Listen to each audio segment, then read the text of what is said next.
Department of justice ने अडानी को implicate किया है, उसके खिलाफ सबूत जो मिले हैं वो नेशनल इंटरनेशनल लेवल पे जो उसकी फाइनेंशियल इरेगुलरिटीज हैं, चाहे वो इंडिया में हो, चाहे वो यूनाइटेड स्टेट्स में हो, चाहे दुनिया के बाकी मुल्कों में हो जहां पे उसके स्टेक्स हैं।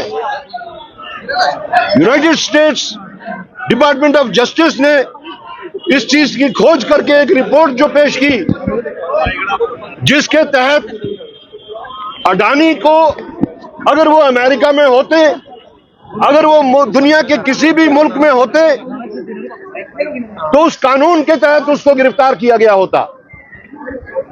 लेकिन चूंकि अडानी हिंदुस्तान में है, अपने मुल्क में है, जिस मुल्क की बागडोर इस वक्त भारतीय जनता पार्टी के हाथों में है, इसीलिए आप देख रहे हैं, सारी दुनिया देख रही है कि अडानी को आज तक गिरफ्तार नहीं किया गया।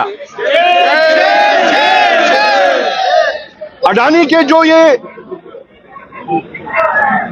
जो गुनाह हैं फाइनेंशियल इरेगुलरिटीज की वजह से, पूरे मुल्क में उसका असर, अनएम्प्लॉयमेंट बढ़ जा सकती है। हमारे जितने भी इकोनॉमिक रिफॉर्म्स के जो भी आज तक रिकमेंडेशंस आई हैं, वो सारी की सारी रिकमेंडेशंस फेल हो सकती हैं।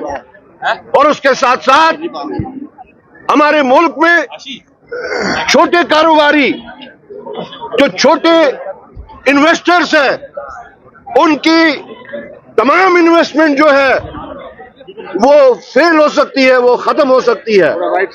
तो कहने का मतलब ये है कि आज अडानी अगर तरीके से घूम रहा है, अगर फ्रीली घूम रहा है, तो इसके पीछे अडानी और बीजेपी का एक गहरा नेक्सस है।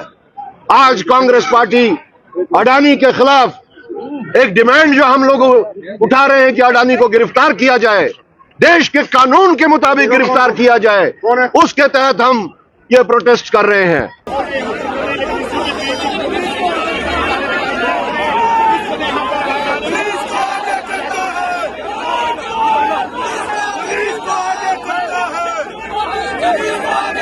पुलिस को आगे करता है।